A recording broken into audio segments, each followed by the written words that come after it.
My name is Afifa Atiq and my partner in my FYP is Hafsa Tariq. So our project is Smart Maths using microbits and AI. So basically हम लोग देखते हैं कि our project is an intersection of maths, AI and microbit. बहुत ज़्यादा तेज़ी के साथ दुनिया में microbits और AI पे काम हो रहा है और AI has been using to enhance the teaching skills and the learning skills of the students as well. इसके अलावा different papers के through हम we came to know that USA, Mexico और कोरिया में सबसे ज़्यादा microbits के साथ को यूज़ करके early on primary level पे maths को पढ़ाया जा रहा है. Moreover, AI is transforming education globally, bridging the gap between AI and the abstract mathematical concepts. AI को यूज़ करके different जो abstract mathematical concepts हैं हम उनको interactively भी पढ़ा सकते हैं ताकि एक bridge कर सके gap को जो lag करता है हमारी algorithmic थिंकिंग में, हमारी कंप्यूटेशनल थिंकिंग में और मोर ओवर इंटरैक्टिव लर्निंग जो टेक्निक्स हैं उनके साथ.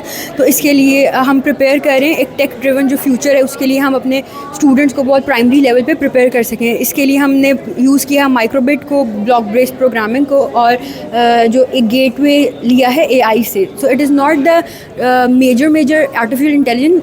This project provides a gateway to artificial intelligence. So this is a diagram जो शो कर रहा है कैसे मैथमेटिकल कॉन्सेप्ट्स AI और माइक्रोबिट जो है वो ओवरलैप करते हैं. सो AI और मैथमेटिकल कॉन्सेप्ट हमें आइडिया दे देता है और AI हमें प्रॉब्लम सॉल्व करके दे देता है. हमने ChatGPT, DeepSeek पे देखा है.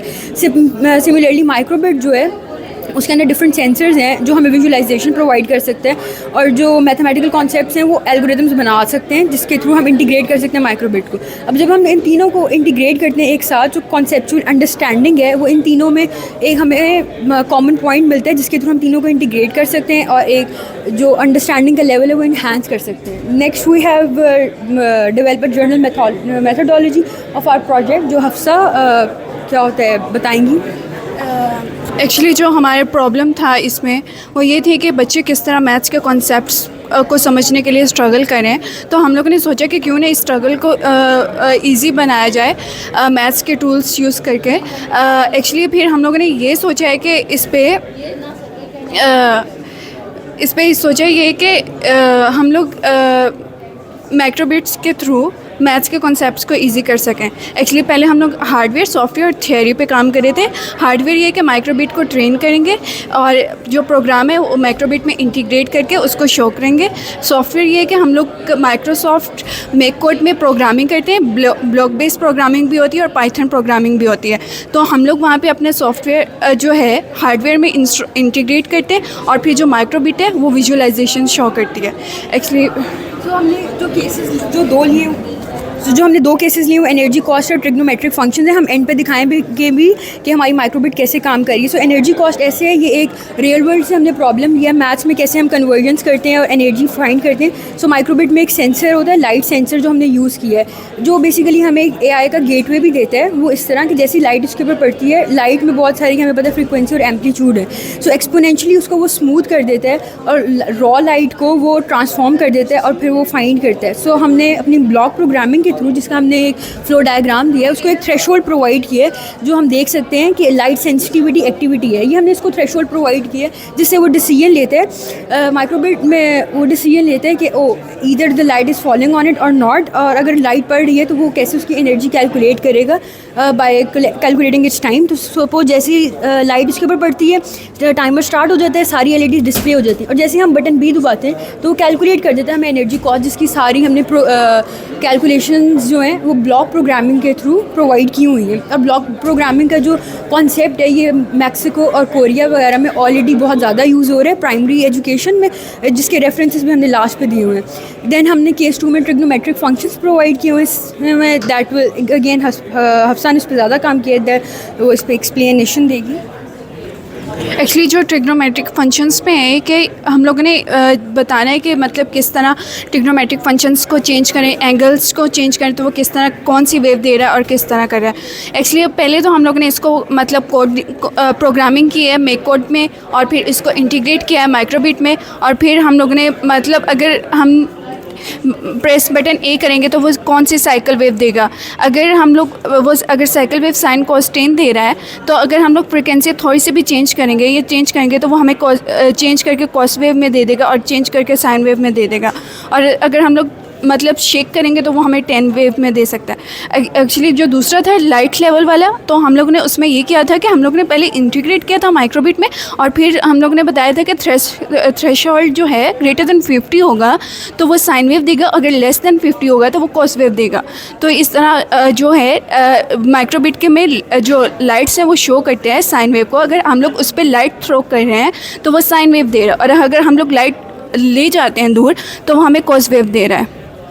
तो मोरोवर अगर हम इसके कंक्लूजन की बात करें कि हम क्या कंक्लूड करें, तो इससे हमने एआई लिटरेसी का कॉन्सेप्ट दिया है प्राइमरी लेवल पे। मोरोवर मैथमेटिकल जो कंप्यूटेशनल थिंकिंग है और क्रिटिकल थिंकिंग है उसका कॉन्सेप्ट दिया है। एनहांस कॉन्सेप्चुअल अंडरस्टैंडिंग के जो बहुत थेरेटिकल और एब्स्ट्रैक्ट कॉन्सेप्ट्स हैं जैसे साइन वेव, कॉस वेव, जिनको हम सिर्फ टेक्स्ट बुक पे एक ही तरीके से पढ़ाते हैं, उसको हम कैसे माइक्रोबिट के थ्रू पढ़ा सकते हैं। मोरोवर हमने लॉजिक डेवलपमेंट एल्गोरिथमिक जो थिंकिंग है उसका कॉन्सेप्ट दिया है, जो एल्गोरिथम हमें बहुत आगे जाके पढ़ाए जा सकते हैं। बहुत इनिशियल लेवल पे हम ब्लॉक बेस्ड प्रोग्रामिंग के थ्रू बहुत इजी वे में उसका एक कॉन्सेप्ट जो है वो दे सकते हैं। अब हम आते हैं हमारी माइक्रोबिट की तरफ कि वो कैसे काम कर रही है। सपोज़ ये वो एक माइक्रोबिट है जो एनर्जी कॉस्ट के ऊपर काम कर रही है। सो बेसिकली जब हम इस पर हाथ लगा रहे हैं तो ये डार्क हो रहा है, इस पर कोई लाइट नहीं जा रही, तो इसने एक डॉट शो किया हुआ है।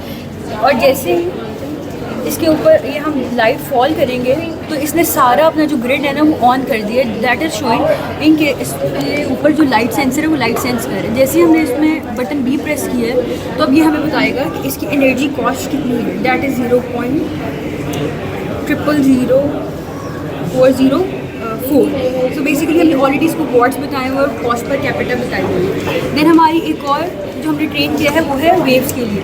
तो initially as you can guess कि ये हमें साइन वेव दे रहा है जो हमारी ओरिजिन से स्टार्ट हो रही है। जैसे हम इसको प्रेस करते हैं तो ये कॉज वेव में शिफ्ट कर देते हैं, जो हमें एक क्या होता है वेव फेस शिफ्ट को प्रेजेंट कर रहे हैं। देन हम फर्दर इसको प्रेस करते हैं तो ये टेंजेंट वेव्स में दे देता है। और जब हम टेक्स्ट बुक में देखते हैं तो टेंजेंट वेव्स हमें बहुत एब्स्ट्रैक्टली दिखाई जाती हैं, लेकिन इसमें हम दिखा पा रहे हैं कि they never cross each other, और कैसे हम फर्दर एसिम्पटोट्स का भी दे सकते हैं। Sure sir. So basically as soon as ये जो एनर्जी कॉस्ट वाला है ये इसके ऊपर लाइट नहीं पड़ी तो एक डॉट शो करे शोइंग दैट ये डार्क है, लेकिन जैसे इस पर लाइट पड़ती है तो ये सारा ग्रिड ऑन कर देता है। Press the button B. जब बटन बी प्रेस करेंगे इसके ऊपर तो ये फिर हमें एनर्जी कॉस्ट बता देगा, जिसका ऑलरेडी हमने ब्लॉक प्रोग्रामिंग के थ्रू वो प्रोग्राम किया हुआ है। डिफरेंट इसमें हमने फैक्टर्स और थ्रेशोल्ड्स बताए हुए हैं। सिमिलरली ये जो हमारे पास वेव है इसमें जैसे ये डार्क होता है तो ये हमें कॉस वेव देती है, और जैसे ही लाइट पड़ती है तो ये हमें साइन वेव देना शुरू कर देती है। सो अगेन हम इसके ऊपर लाइट फॉल कराते हैं तो हमें एक वेव देती है, और जैसे ये लाइट जाती है तो ये कॉस वेव देना शुरू कर देती है। और कॉस वेव जैसे स्टार्ट होती है वी कुड सी दैट ये क्या होता है फेस शिफ्ट शो करता है कि वो टॉप से और लोअर बॉटम से स्टार्ट होती हैं, जबकि साइन वेव जो है वो मिड से स्टार्ट हो रही है।